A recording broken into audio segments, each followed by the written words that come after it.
Howdy, folks. It's the Creepy Kentuckian back again with you from DEADPIT.com. Today, taking a look at another non-horror movie, boss. But this is one that I've really loved for years and years and years. And it'd been a long time since I'd revisited this one. From director Peter Horton from 1995. It is The Cure. And this is kind of a coming-of-age drama, very much along the lines of Stand By Me. If you're a fan of that, you would love The Cure. Definitely not as legendary as Stand By Me, but it's along the same lines. And this is a film from the mid-90s that I think I originally caught on Cinemax or HBO, one of those channels. But finally, this thing is out on Blu-ray from our good friends over at Mill Creek Entertainment. Recently came out in a no frills edition, which is fine by me, with this sweet retro cover art VHS style. And we're going to take a look at the movie today. Also, I wanted to touch on, for the horror fans out there, Peter Horton was the director of this. You may also remember him as starring alongside Linda Hamilton in the original Children of the Corn film from 1984. So, a couple of little horror things thrown in here. The Cure follows young Dexter in the top there, who, along with his mother, he's 11 years old, moves into this small town community, redneck town possibly, you could say, like Prestonsburg maybe. He is infected with the AIDS virus. He's a sick boy, and he's also kind of outcast from the town as well. Everyone is kind of like, we don't want to go near him. We may get sick as well. You know, everyone in town is talking about it. Hey, that's the sick boy. Don't go anywhere near him. Soon after, though, he meets up with Brad Renfro's character, Eric, who is also kind of an outcast in town, doesn't have any friends, enjoys doing things that a lot of kids his age not into anymore or whatever. But the two meet up. They are neighbors, and they get to talking and become very close friends. The cure is what they're looking for his sickness. So throughout most of the movie, they're doing really weird combinations of candies and possibly making some potions with various leaves and weeds. And one day when the boys are in the local supermarket, a tabloid catches their eye about a miracle cure for AIDS from this doctor in New Orleans. That's where they're like, hey, let's go on a road trip and find this doctor and get you cured. And then it kind of gets started from there with a very, very somber and sad ending. Anybody that's ever seen this movie would remember that as well.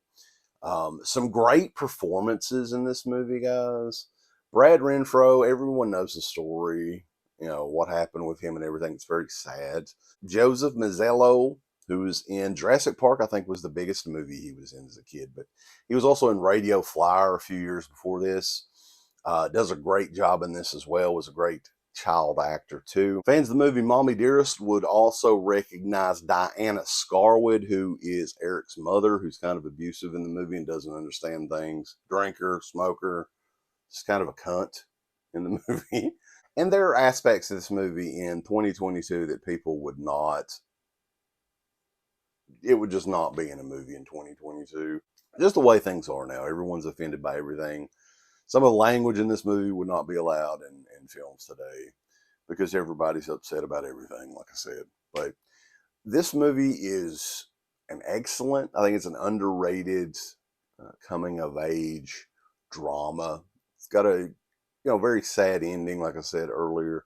This was a film that I did not have in the collection, and it needed to be in the collection because I do love this movie quite a bit. There are no extras on this at all. There aren't even a chapter selection screen on this, which I thought was bizarre. But at the same time, Mill Creek is putting these out at extremely low prices. They're keeping their costs down as best they can on this. The transfer on this looks awesome. I mean, it looks as good as it could. And it totally takes me back to the mid-90s. Some of the stuff that you see in the background on this, some of the candy wrappers, just a time capsule of a movie, actually. And this one is great, guys. I love the coming of age movies as well. if you're a fan of films, like I said, like Stand By Me or The Goonies or something along those lines, The Cure is a great one. There's some great acting from the two leads. And Mill Creek Entertainment has this thing out now. Check it out. Check us out. We're over at DEADPIT.com. Give us the thumbs up. Up your butts. Like, subscribe. And if you subscribe, here's something else you can do. Once you subscribe, you can click the bell notification, right? And it'll notify you anytime that Dead Pit puts up new shit. Or don't. I really don't give a if you do. I want you to. I want you to. I don't care. Let's keep our community growing here on YouTube. I don't like it. I don't want you to do nothing. Listen, they need to do that, pal. No, don't you dare touch it. Thumbs up. Subscribe. And click that bell. Hey everyone, it's Oak Early Jaws. Since spooky season is officially over, it's time to bring on the turkey, motherfucker. Time to bring on November. And here in the month of November, we got some great shirts for you. We got Faces of Death Part 2. We got Creepy Stories to Tell in Kentucky. The Colonel Would Approve. We also got DEADPIT.com. We got DEADPIT Radio with the little fucking DEADPIT dude on there. We got It Never Ends, a Halloween spook parody of the new movie. We got It at Night. We got the Rat Pack, Uncle Rat himself. It just gets better and better. So go on and get you some shirts over at Team Public. It just gets better and better, boss. Thank you to all of our supporters on Patreon. DeadPit on Patreon.com is the only place to check out a complete archive of the old Dead Pit radio shows all the way back from 2005 on, in addition to the midweek shows and fan commentaries, exclusive podcasts, and much more. Dead Pit on Patreon.com if you're interested. Tiers start at only $1.